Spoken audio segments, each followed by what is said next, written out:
but having a team behind you that supports you is huge. Yeah. I'm Maud Léger, and this is the Realtors Conspiracy Podcast, where we crack the code to real estate success. Learn from realtors, entrepreneurs, innovators about how to grow your business as we discuss real estate success stories, mindset, processes, motivations, and the key to their success. Check out our podcast episodes every Monday to crack the code to your success in real estate. This week, I'm speaking with Heather Mastromatteo, who's been a realtor for 2.5 years, but is really just starting to see her hard work pay off now. Find out how her integrity, huge perseverance, and a great brokerage that truly supports her helped her get more out of real estate. So let's get to my chat with Heather.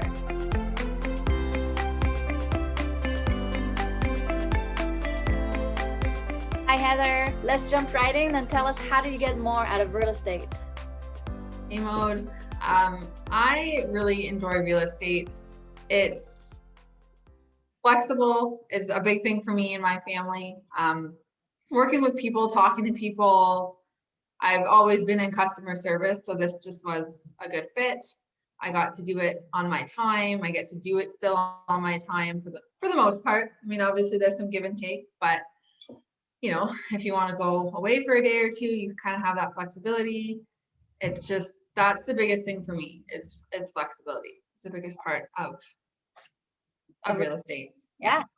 What is the key to your success? How do you keep the balance and the flexibility and still loving it? It's challenging. It is challenging. So I've had a lot of late nights recently, and I'm learning that that's sort of seems to be a consistent thing with real estate is it's never stops. You don't ever really stop. You know, you always have to be accessible. You always have to be able to text or email or take a phone call so I think a big thing for me in real estate that I'm learning is finding boundaries and setting boundaries. So just saying, okay, you know what, it's 10 o'clock. I'm now not responding to clients. I'm now not responding to work or whatever, you know what I mean? But it's just kind of setting those boundaries for yourself and knowing that those are your boundaries and that's where you need to stop. So that's, I think, is a really important element to real estate that I think some people really miss, or people don't really understand that. So once you get into it and you're starting with it, it's that as I go here, I'm learning constantly to set boundaries for myself.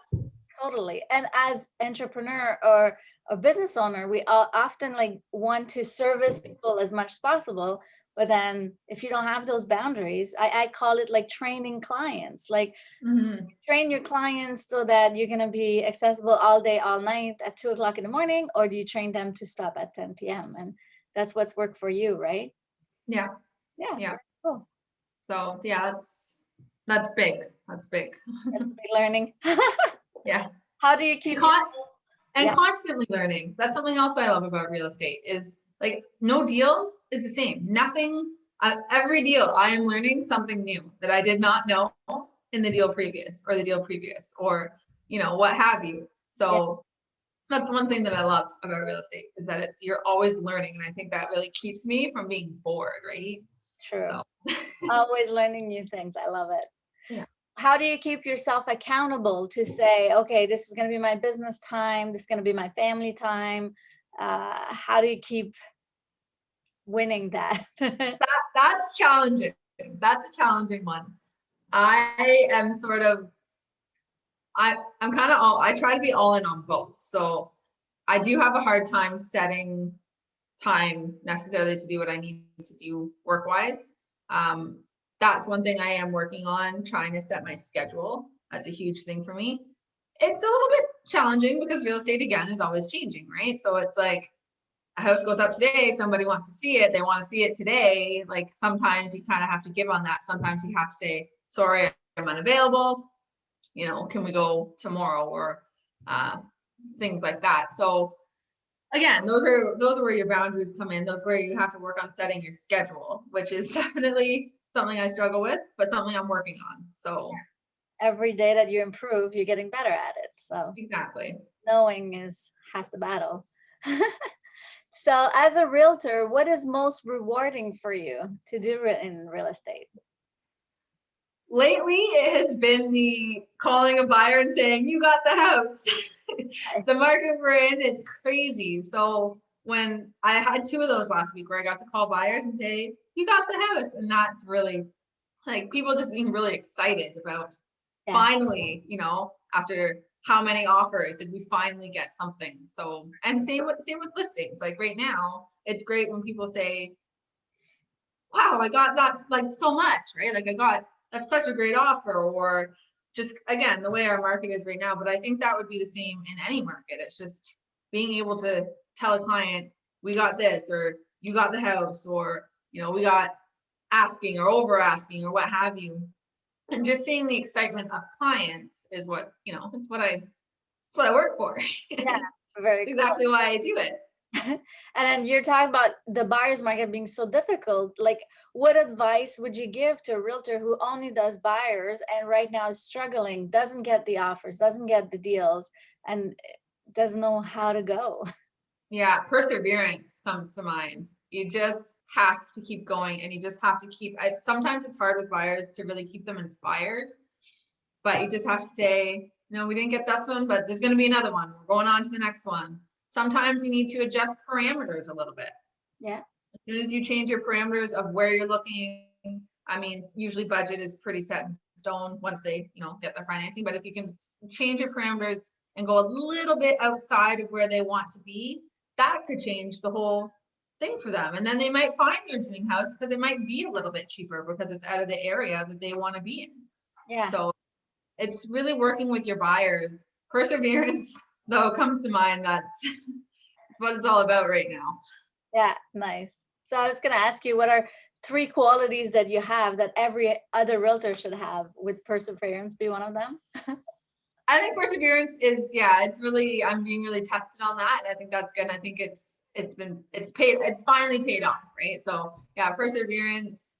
I'm a pretty hard worker. Like I try to be on point, work for my clients, getting what they need to get done. And again, I'll be up till I have to be up to do it. So that's sort of the hard working and making sure I'm getting things done.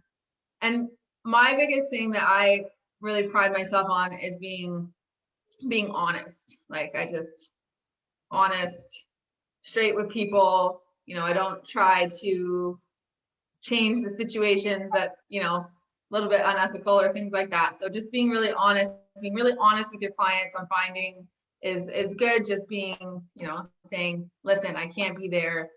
I have this going on or what have you, but just telling them straight how it is. I mean, we're all human. We all have lives. We all, a lot of us have kids and families, and they understand that. So that's where I really pride myself, is just on the honesty and integrity.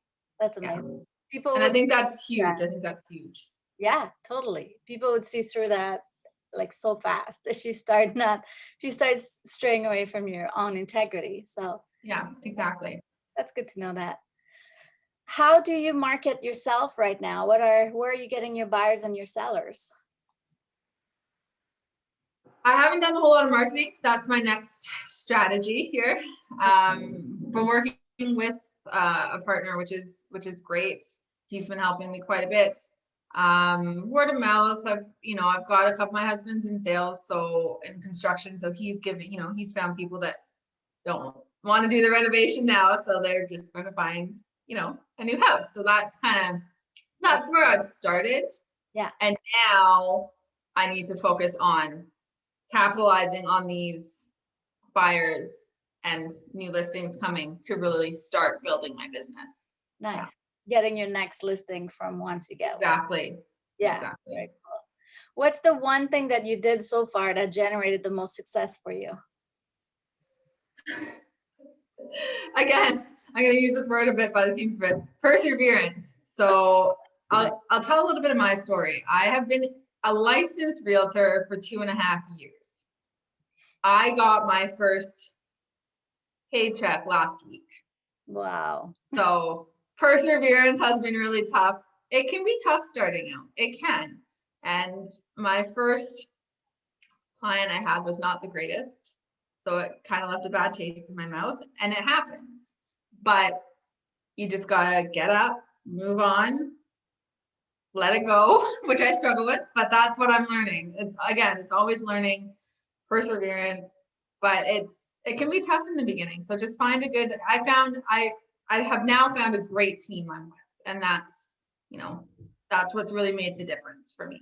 So having the team for you, because then when I was going to ask you, like, what challenges have you faced and overcome, I guess that would be part of that. That's a big one. Yeah. I have a lot of life going on too, don't get me wrong, but it's just, you gotta have the right mindset. You gotta be thinking that, okay, it's time to do my business. It's time, I need to sit down for an hour and get this done.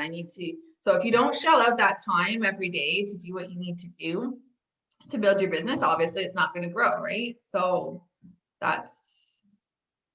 you're an entrepreneur, and people sometimes don't realize that getting into real estate, that you do work for yourself. Yeah. And if you don't put the time in, you're not going to get it back. What do you feel would be your inspiration for business or mindset, or where do you get the idea or the training for it? So I switched brokerages, which is what was the difference for me. So I think and I got told that at the beginning too by some real estate friends and people that I kind of knew, and I tell this to new people as well coming into the business, because now I understand it. You need to find a brokerage that's going to help you build your business. That's not about what you're going to do for them, but what they can do for you, right? So I have learned that, again, a little bit of the hard way. But now that I've gotten in with somewhere that's actually, focused on their agents and helping their agents grow, it's made a huge difference. Nice. That gives you the motivation to get up in the morning and work at it. Exactly. Yeah. I never had that motivation. I never had that, somebody not somebody driving me, but I almost feel accountable to them because they're so involved with my business, right? So when you have that and sometimes you need to be accountable to yourself, which I'm learning how to do, and I'm understanding how to do now, how to be accountable. That if I don't get this deal together, then I'm not going to have a shot at getting a listing or getting an offer in or what have you. So it's you have to do it. You have to make the effort. You have to put it in. But having a team behind you that supports you, definitely, that supports you is huge. Yeah. Very cool. Very cool. What would be one of the best advice you received once you switched brokerages to learn how to grow your business? I don't know that I've gotten any real advice that's just hit me like, oh yeah, but it's just anytime I have a question, I have somebody to call. I have a lifeline. You know what I mean? I can call any number of people and they will help me through the situation or help me try to find the answer if I don't know it. Nice. So yeah, I wouldn't say that there's any real big advice that's jumped out at me so far. But it's just, there's always little bits of advice or little bits of how, maybe you should try this, or you could change this, and I always have a second set of eyes look at my listing write-ups, my offer clauses, because it's good. It's good to have a backup and feel like somebody has your back, right? Nice. Yeah, totally. Very cool. It's the continuous support that just empowers you to keep going. I love it. Yeah. Very cool. What are you looking forward to the most in the industry or the business right now? What I would love, I'd love to see the industry stabilize a little bit. Again, it's not that it's great for sellers right now, but it's been so it's so hard, tough for buyers. Yeah. So it would be great if we could go back into more of a stable market where something hits the MLS and you're able to go see it and potentially come with an offer and not have to be hundreds of thousands over. And I look forward to kind of getting back. It's busy and it's exciting right now, but I think for our clients and even for realtors not to get, overwhelmed or worn down. Yeah. I think we need a little bit more of that, just stable, everyone can do their thing. And so I look forward to when that happens again. Nice. Thank you. All right. Well, thank you so much for sharing. I think that's great to hear the challenges that you overcame and how'd you make it and how are you excited about the future? Thank you.